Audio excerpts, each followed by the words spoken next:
Hey Poozers, the Comics Kid 2099 here to talk about an episode of Green Lantern the Animated Series titled Heir Apparent. If you haven't seen the episode, you might want to do that before I get into the review, and you can do that through the DC Universe streaming app. This is not a paid advertisement. I myself am watching the series on DVD, but as far as I know, you can watch this series through that service, for now anyway. So before I get into the review, a quick spoiler-filled plot synopsis. Hal and Kilowog stop by a planet where a Green Lantern is stationed to ask for his help in fighting the Red Lanterns, but he is murdered before he can fight for his queen in a duel. Hal takes up the challenge in the duel, and we soon find out that the queen's brother killed the Green Lantern and then tried to kill Kilowog. Also, the ring would come to him and he could take over the planet. But twist ending, the ring of the lantern that he did kill went to his sister, and she easily defeats her brother, and the jerk who thought the queen wasn't fit to rule without him at her side changes his mind and kneels to her authority. Cue credits. So this episode takes a bit of a backward step in how it deals with the ensemble cast of the series. In the previous episode, pretty much everyone had a moment to shine, even if all the limelight wasn't completely evenly distributed. But here, Razor and Aya are both almost completely absent.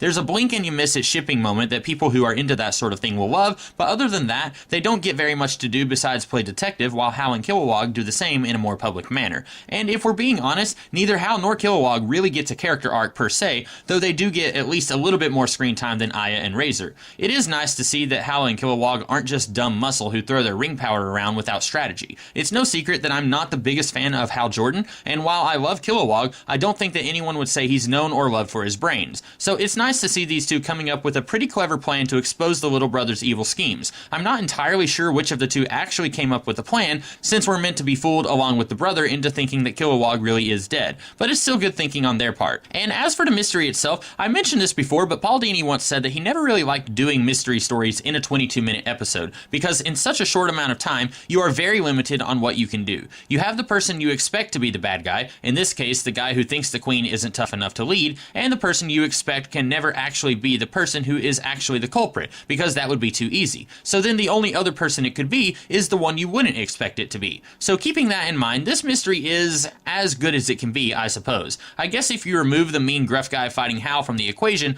the killer could be the queen. Heh, killer queen. But no, it's not, because why would she? There's just enough foreshadowing of the little brother's motivations so that it doesn't completely come out of nowhere, which is nice, but it's also a double-edged sword, because in 22 minutes you can't really plant many red herrings, so any foreshadowing doesn't have the time or luxury to be subtle. I will give this episode props in that it finds a way to work in the overall series plot of the threat of the Red Lanterns while still managing to be a standalone episode. I mentioned in my review of Into the Abyss that you have to find a balance between the arc-heavy episodes and the standalone episodes, because some people are here for the arc, while you don't want to overdo it with too many arc episodes too fast. But this is a great way to gently remind people of your arc while still keeping to the continuity-free episodes. Overall, I don't think this episode is as good as some of the others we've had, but it's still very solid. But what did you guys think of the episode and of my review? If you like my review, I'll be doing more reviews of this series in the coming weeks, and you can also check me out doing other videos during the week. In the meantime, you guys have a great rest of your day. Catch you later.